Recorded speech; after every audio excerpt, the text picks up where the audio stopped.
What is up, guys? We are back with another episode of Track Guides, and today we are going to be covering Tiger Temple. If you have any questions about anything that I talk about during this episode, feel free to refer back to the first episode of the series with Crash Co. I talk about the techniques at the beginning of that episode. And without further ado, let's get to the time trial. So starting off, basically right at the beginning of this, we're going to actually get our start boost and jump off to the left and drive down this little hill, and then do a couple of slide boosts and then jump and try to land on the little downhill of the second ramp and then kind of jump through the grass as we're going. From here, there's not really a whole lot to talk about, just fit in mini turbos and cut lines as close as possible. So what I do want to talk about instead is the part where, okay, for one, here we're gonna get the sacred fire here, and just remember to keep it. Okay, so moving on. This track I'm not super confident in because the optimizations pretty much involve this grass right here and trying to figure out the right times to jump through it. If you're really crafty, you can actually just go and jump down and then go straight to the left. But I haven't really mastered that myself, so I don't really feel comfortable saying the exact technique to do it. What I have found to be kind of consistent is, you know, coming down and then doing like one power slide, going back onto the road a little bit, jumping off of like this ramp here, and then landing on like the downhill of the next one after that, and then just kind of jumping through the grass from there. Aside from that, just kind of pay attention to the flame cycles. They're pretty easy to read, and then at the end of the shortcut, if you want to get really technical, you just kind of U-turn out of it to keep a really tight line. By the end of the track, you'll probably end up with enough reserves to be able to drive for the majority of that like final straight without power sliding at all. And that is basically all that needs to be said about Tiger Temple. I do want to say that there is a second technique that I've tried that also works pretty much equally as well for the grass. It's a little bit slower though, but it does feel a little bit more consistent. But you'll end up seeing that technique when I do the single race portion of this episode. So for now, let's move on to the ring rally. Okay, so for ring rally, let's start right off. We're going to jump down, and then we're going to go a little bit wide, and we're going to take the first ramp, and then we're going to go a little bit to the left, and then we're going to make sure to hit the second ramp.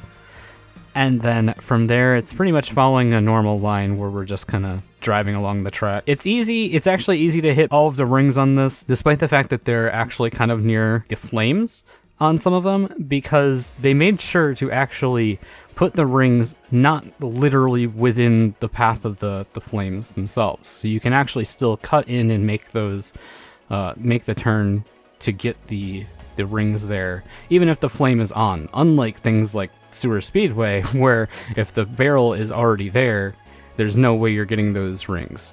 So I think that this is designed a lot better.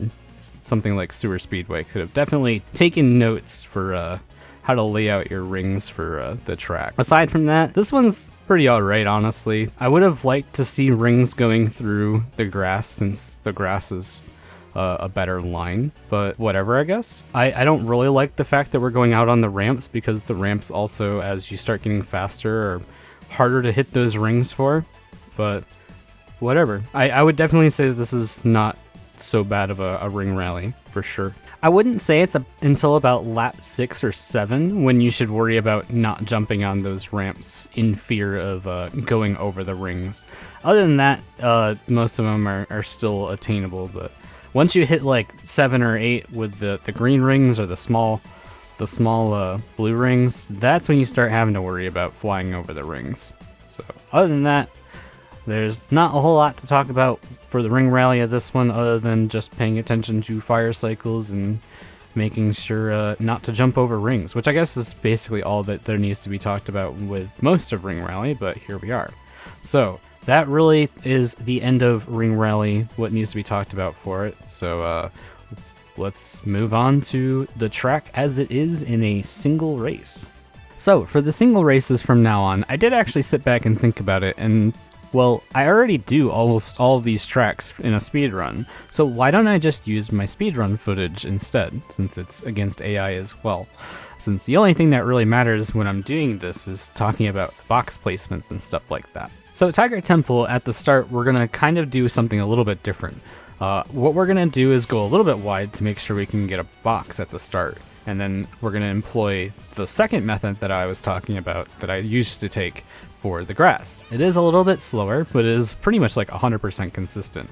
But on top of that, it also allows you to actually get an item off the start, which in my opinion is a lot more important in an actual race setting as opposed to saving, I don't know, like half a second at most.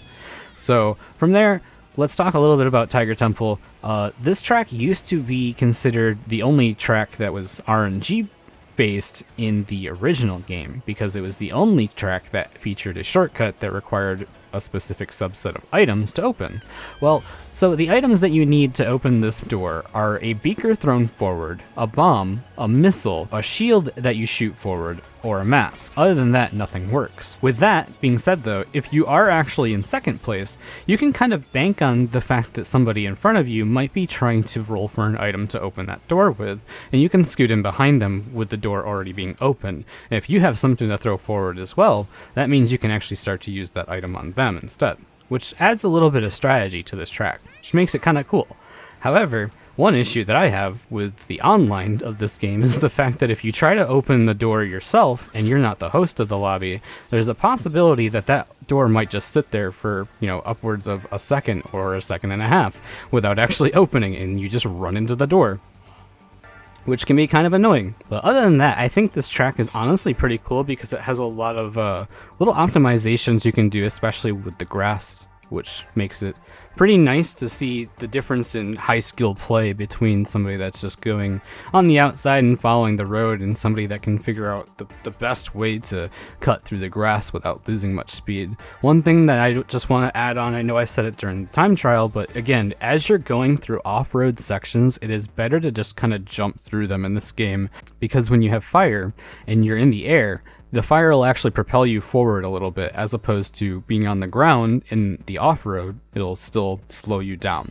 So that's one thing to keep in mind as you're trying to cut down on your times a little bit more, is being in air is better when you're on the off-road. But other than that, I think I'm going to be messing with the order of the tracks that I cover next, mostly because it's going to take way too long to start getting into tracks that I think people are going to be more interested in.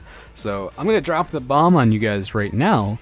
The next track that we're going to cover is Dragon Mines, which I know a lot of people were probably anticipating. So I will see you guys when we get to that track.